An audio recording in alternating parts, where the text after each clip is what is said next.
दोस्तों, दिव्य साहित्य संग्रह में आप सभी का स्वागत है। यूजीसी नेट के सिलेबस में संकलित इकाई 8 में नाटकों का संकलन है, जिसमें से एक नाटक लेके हम आपके समझ फिर प्रस्तुत हुए हैं। नाटक है एक दिन मोहन राकेश। जैसा कि आप जानते हैं कि दिसंबर एग्ज़ाम का नोटिफिकेशन आ गया है, तो सभी मित्रों से मेरा निवेदन है कि अंतिम दिनांक से पहले आप सभी यूजीसी नेट एग्ज़ाम का फॉर्म फिल कर लें। चलिए पढ़ते हैं। यह नाटक 3 अंकों में विभाजन है। सभी नाटकों का अंकों को आप एक पेज में लिख लीजिए कि कौन से नाटक कितने अंकों के होते हैं। तो यह नाटक कितने अंकों में विभाजन है? 3 अंकों में। 3 अंक का नाटक है। आषाढ़ के एक दिन नाटक 1958 में प्रकाशित हुआ था। कब प्रकाशित हुआ था? 1958 में। मोहन राकेश की यह प्रथम और सर्वाधिक महत्वपूर्ण नाटक है। सन 1959 में इस नाटक को सर्वश्रेष्ठ नाटक होने का संगीत नाटक अकादमी पुरस्कार मिला था। कब? सन 1959 में इस नाटक को सर्वश्रेष्ठ संगीत नाटक अकादमी पुरस्कार मिला था। याद रखिएगा मित्रों। 1971 में मणि कौल के निर्देशन में इस पर आषाढ़ के एक दिन फिल्म भी बनी, जिसे सर्वश्रेष्ठ फिल्म फेयर पुरस्कार मिला। इसमें क्या है? आषाढ़ के एक दिन नाटक का फिल्म भी बना हुआ है, जिसे सर्वश्रेष्ठ फिल्म फेयर पुरस्कार मिला था। यह एक बिंब धर्मी प्रगीतात्मक नाटक है। इसमें मुख्य बिंब मेघ है। यह नाटक कालिदास जी की कीर्ति और उन्हीं के जीवन पर आधारित है। देखते हैं नाटक की ऐतिहासिकता।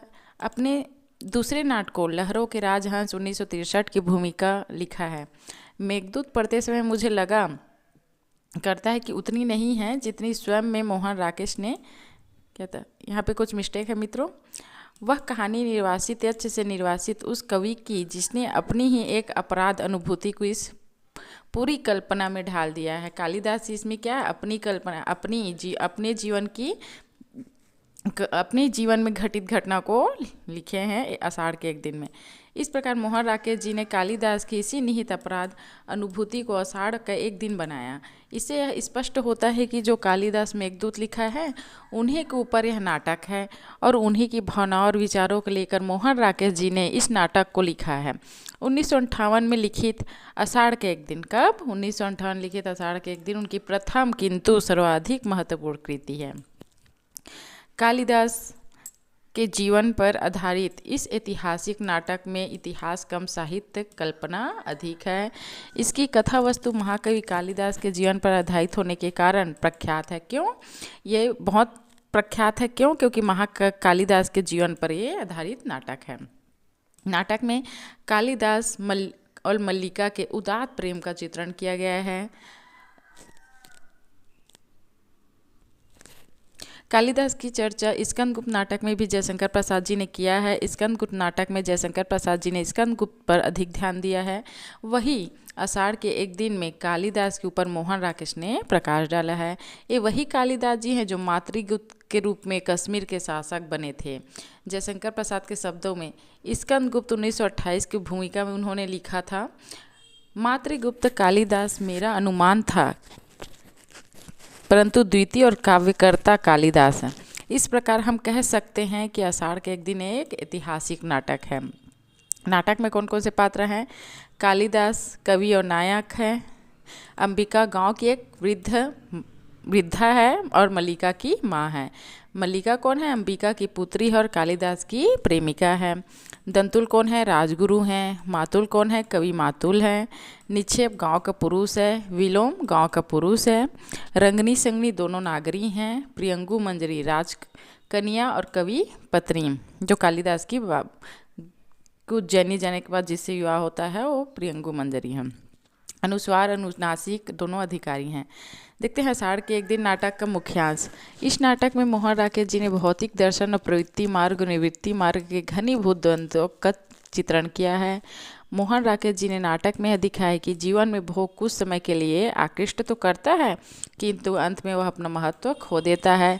इस नाटक में इतिहास और कल्पना का सुंदर समन्वय है। इस नाटक में 3 अंक और दृश्य भी कितने हैं? 3 हैं। याद रखिएगा मित्रों, 3 अंक है और 3 दृश्य हैं। आषाढ़ के एक दिन नाटक का कथानक शॉर्ट रूप में हम देखते हैं। अगर हमारे पास समय रहे तो हम मूल पुस्तक का अध्ययन जरूर करेंगे और यह वीडियो आपको प्रोवाइड जरूर कराएंगे। अभी के लिए हम शॉर्ट नोट्स देखते हैं। आषाढ़ के एक दिन नाटक की कथा वस्तु संस्कृत के प्रसिद्ध कई नाटककार कालिदास, जो कश्मीर के शासक के रूप में ना मातृगुप्त के रूप में प्रसिद्ध हुए हैं। ये कालिदास की कहानी है। मल्लिका और कालिदास के प्रेम को आधार बनाकर नाटककार मोहन राकेश जी ने यथार्थ और भावना के द्वंद्व को दिखाया है। उन्होंने यह सिद्ध कर दिया है कि जीवन में भावना का स्थान बहुत ही महत्वपूर्ण होता है, लेकिन जीवन तो यथार्थ में ही जीना पड़ता है। यह एक त्रिखंडी नाटक है। पहले खंड में युवक कालिदास हिमालय में स्थित अपने गांव में शांतिपूर्ण जीवन गुजार रहे थे और अपनी कला को विकसित कर रहे थे। वहीं पर उन्हें एक युवती मल्लिका के साथ प्रेम संबंध है। नाटक का दृश्य बदलता है जब वहां से दूर उज्जैनी के कुछ दरबारी कालिदास से मिलते हैं और उसे सम्राट चंद्रगुप्त विक्रमादित्य के दरबार में चलने के लिए कहते हैं। कालिदास असमंजस में पड़ जाते हैं। एक तरफ उनका सुंदर शांति से भरा गाँव का जीवन है और दूसरी तरफ उज्जैनी के राज दरबार में प्रश्रय पाकर महानता पाने का अवसर। कथा का आरंभ आषाढ़ के पहले दिन की वर्षा से होता है, इसलिए इसका आषाढ़ का एक दिन नाम रखा गया इस नाटक का। क्यों? क्योंकि कथा का प्रारंभ आषाढ़ के पहले दिन से होता है कि वर्षा से होता है। मल्लिका कालिदास की भावनात्मक धरातल पर सच्चा और पवित्र प्रेम करती है और वह उन्हें महान होते हुए भी देखना चाहती है। वह उन्हें उज्जैनी जाने की राय देती है। कौन? मल्लिका। कालिदास भारी मन से उज्जैनी चले जाते हैं। उसकी मां अंबिका कहती है कि जीवन में यथार्थ की पूर्ति भावना मात्र से नहीं हो सकती।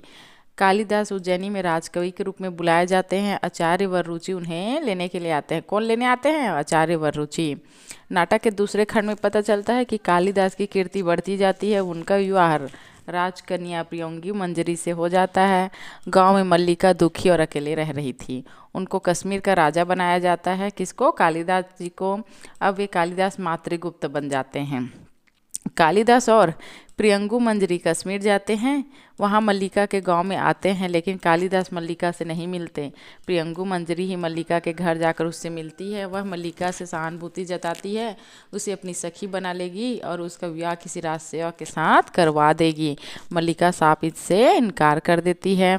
नाटक के तृतीय और अंतिम खंड में कालिदास गांव में अकेले ही है। यह खबर मल्लिका को मिलती है कि कालिदास को कश्मीर का राज्यपाल बना दिया गया है, लेकिन वह सब कुछ त्याग कर वहां आ गया है। समय का चक्र चलता है। मल्लिका की मां की मृत्यु हो जाती है। मल्लिका की व्यवस्था उसे ग्राम पुरुष विलोम के जाल में फंसा देती है। निसहाय मल्लिका की शादी विलोम के साथ हो चुकी है और उसकी एक पुत्री है। कालिदास मल्लिका से मिलने आता है, लेकिन मल्लिका के जीवन की इन सच्चाइयों को देख कालिदास निराश होकर चला जाता है। नाटक इसी जगह समाप्ति पर पहुंचता है।